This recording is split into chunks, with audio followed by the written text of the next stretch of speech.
안녕하세요. 멜묵상 오늘은 사도행전 13장 13절부터 25절 말씀 보도록 하겠습니다. 네, 이제 바울이 이제 선교를 시작했죠. 안디옥 교회에서 바울과 바나바를 파송했고요.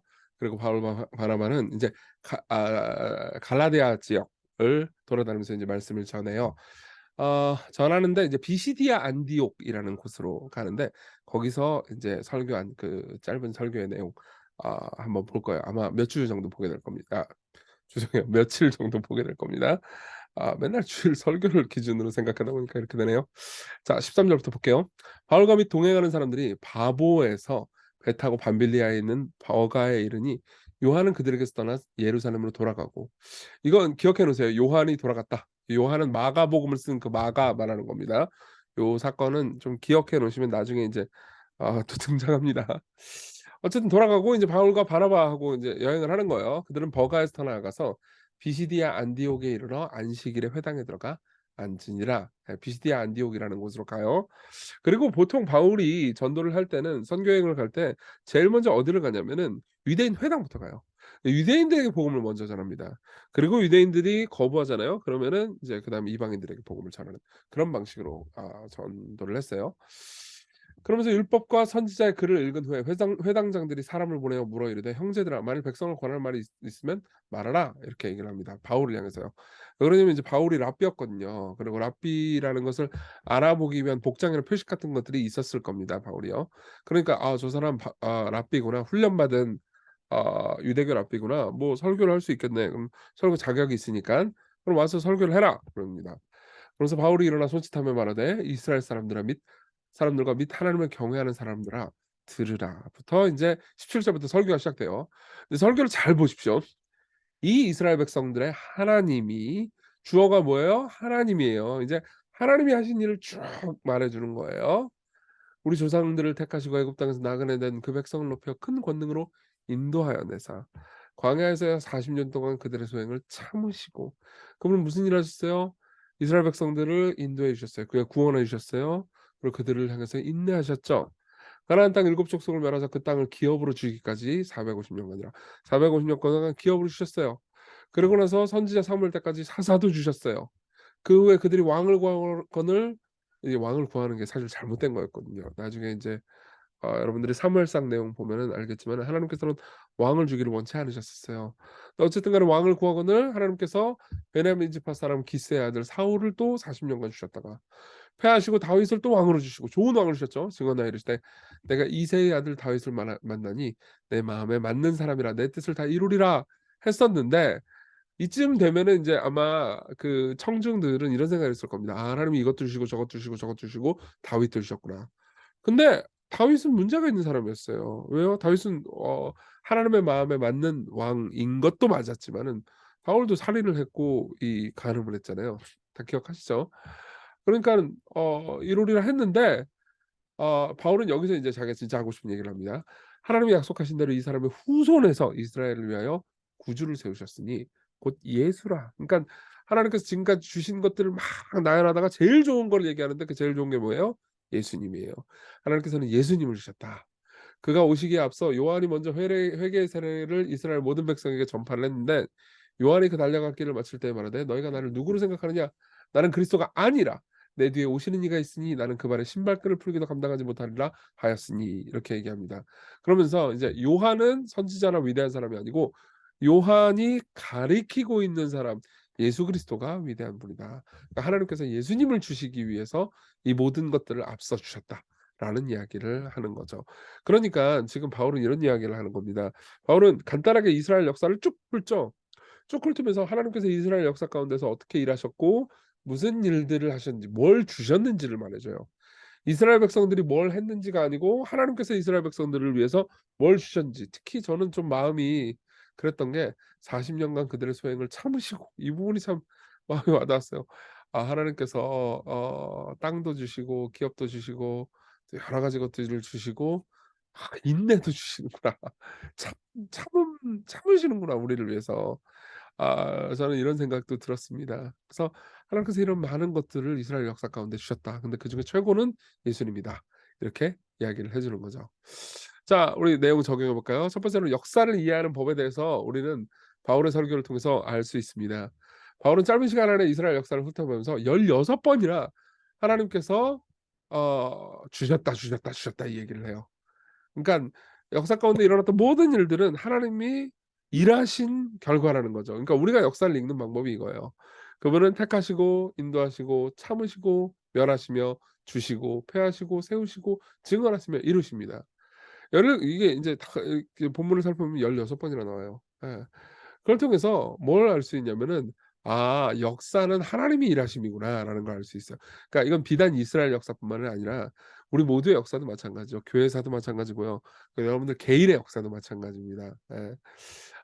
그분은 우리의 인생과 세상의 역사를 흘러가게 하시는 것이 그러니까 다 하나님이 일하심이에요. 우리가 겪는 어려움들, 우리가 겪는 좋은 일들, 우리가 죄를 저지를 때 하나님께서 나한테 아무것도 안 주시고 나를 버린 것처럼 보이지만 나를 참으시죠. 예. 나를 향해서 인내하고 계십니다. 그것도 주시는 거잖아요. 그쵸?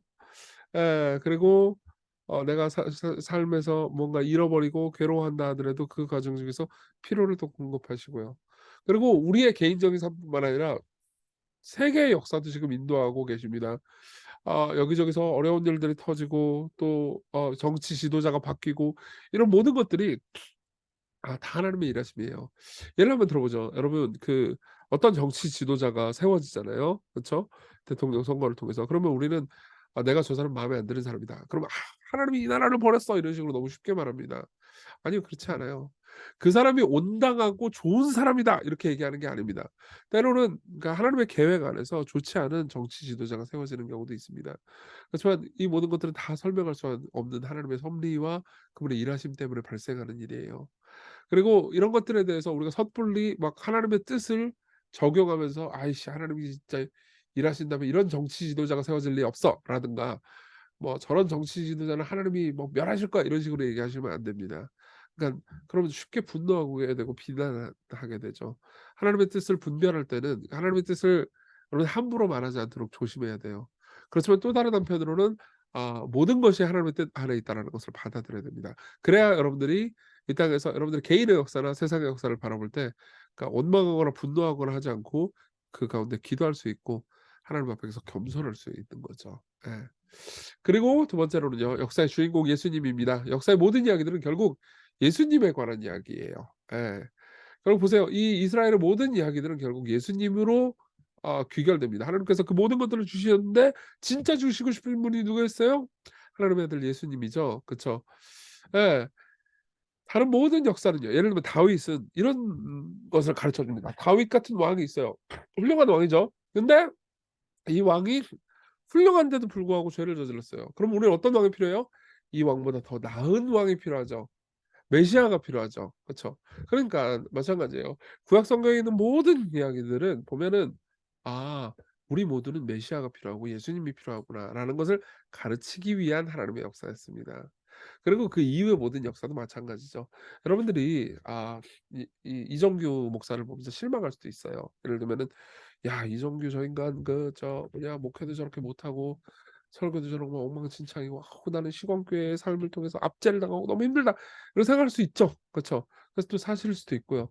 그래서 여러분들이 생각해야 되는 건 '이놈의 교회 씨 말아먹어 다 죽어버려.'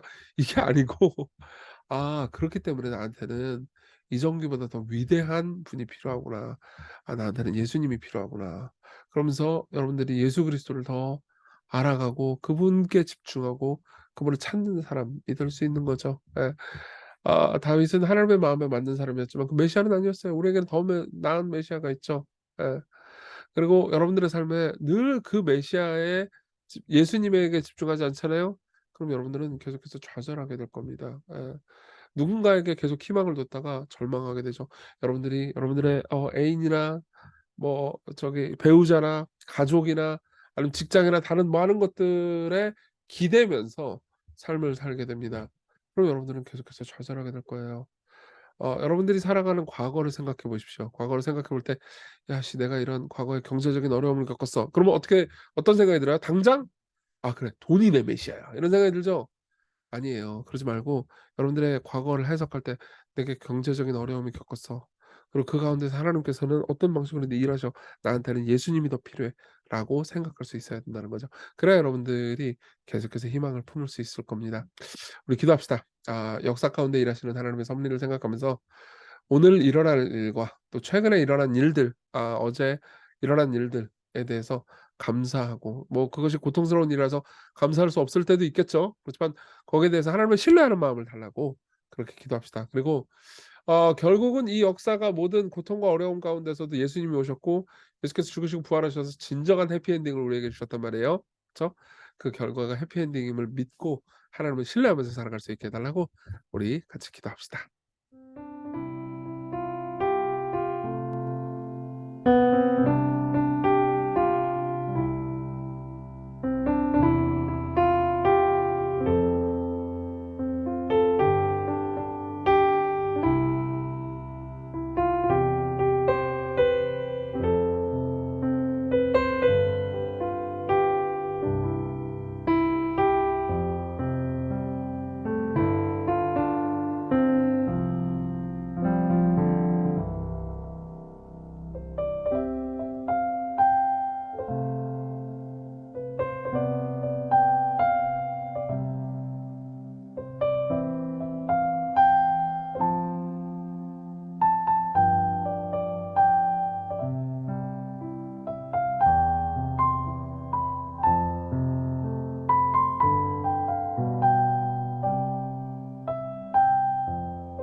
기도하겠습니다.